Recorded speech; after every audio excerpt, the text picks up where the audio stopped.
Halo sahabat-sahabat Biner sekalian. Senang kembali bertemu dengan rekan-rekan semuanya. Gimana kabar hari ini? Saya berharap teman-teman selalu dalam keadaan yang baik dan selalu sehat ya. Nah, beberapa komentar di video saya ya ada kritikan. Saya hargai kritikan saudara. Ada yang mengatakan hanya cerita doang. Ya, memang kalau cerita kenapa ya kan? Namanya juga vlog ya,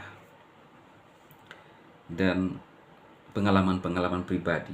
Lagi pula teman-teman, saya itu memang kiblatnya itu memang seorang, kalau di channel ini adalah seorang motivator kelas dunia ya.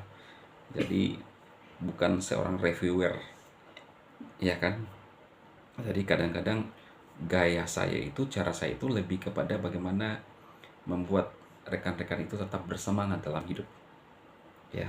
Karena saya juga adalah seorang motivator sejati, motivator tangguh ya kan, yang menurut kata um, Manula ya muka berangkas ya. Ya memang gue pikirin ya toh. Saya hanya ingin menemukan ya orang-orang yang satu frekuensi dengan saya, yang selalu berpikir positif dalam hidup ya. Nah teman-teman, sebuah postingan dari mungkin pioner ya di X dengan nama channel Dung Pika, sebuah postingan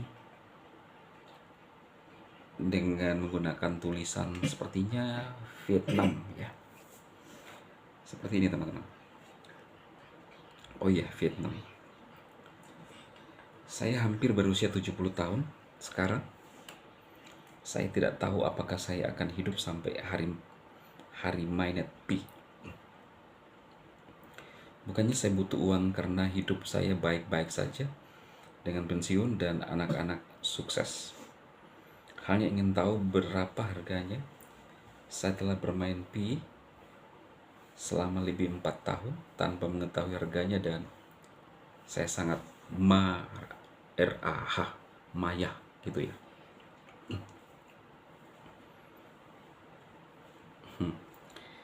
Lalu pengakuan paman Dam Yen Min, usia 70 tahun, berarti dia menambang dari 65.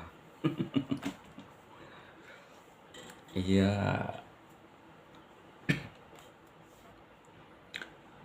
saya rasa sebuah reaksi yang normal ya, sebagai individu yang utuh ya kan.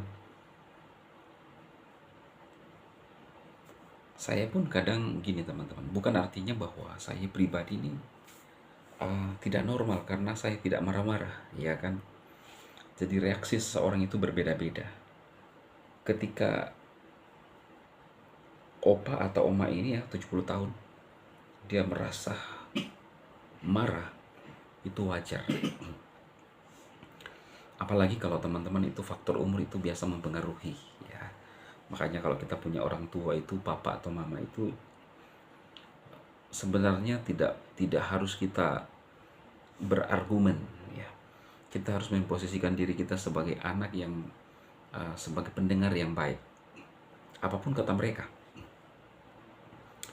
dimanapun ya teman-teman. Mungkin juga termasuk di tempat kerjaan kita sebagai anak-anak yang masih lebih muda daripada orang-orang senior kita ya.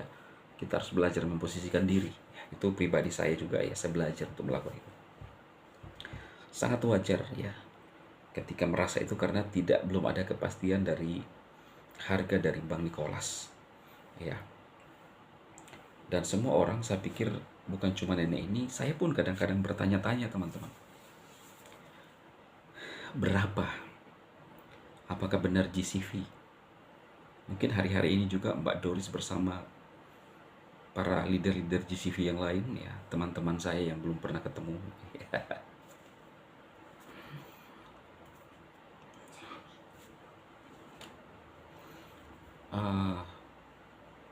menunggu jawaban dari Bang Nicholas ya.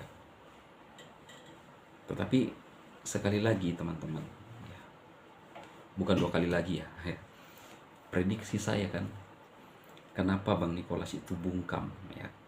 Kalau kita lihat belum ada respon karena memang belum bisa ditentukan waktu dan tanggalnya.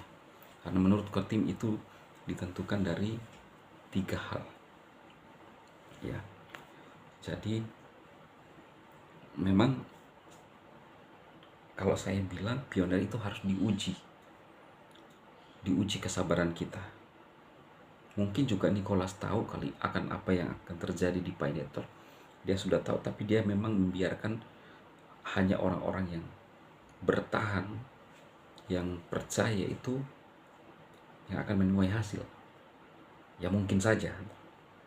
Tetapi dari segi penilaian saya selama ini, dari analisa saya selama ini, apa yang dilakukan oleh Bang Nicholas ya tidak mungkin akan gagal ya. Kalau kita membaca, kalau ada orang yang mengatakan siapa tahu Nicholas ini hanya ngibul, nah itu kalau saya tidak masuk di dalam pikiran saya, karena saya adalah orang yang selalu berpikir positif. Saya mudah mempercayai seseorang karena saya pun mengambil diri saya ya. Itulah sebabnya teman-teman, bagi saya Bang Nicholas akan memberikan surprise ya, surprise. Mungkin ketika 1 bulan sebelum open minded itu sudah memberikan aba-aba ya. Jadi kalau teman-teman menemukan judul-judul yang mungkin bagi teman-teman kok nggak sesuai pada pembahasannya, contohnya misalnya gini ya, karena itu saya menjawab, dan itu saya mencoba menganalisa ya, tapi kan masih tetap masih sesuai dengan judul dong ya, analisa saya, maka itu yang saya sampaikan ya, gitu teman-teman. Saya rasa itu informasi yang saya sampaikan bagi teman-teman. Tetap optimis, tetap semangat ya, menantikan ini sudah dekat loh, karena Nicholas sendiri sudah mengkonfirmasi kita bahwa akan open minded, rencana open minded di tahun 2024 ya. Oke, saya rasa itu saja teman-teman. Tetap semangat, selamat malam, dan sukses bagi rekan-rekan. Jangan lupa jedar channel Bang Dema mengarah ke 30.000 subscriber para pioner sejati. Kalau enggak usah saya paksakan juga ya, hanya bagi yang punya kemurahan hati. Oke, sukses, salam, dan tetap semangat.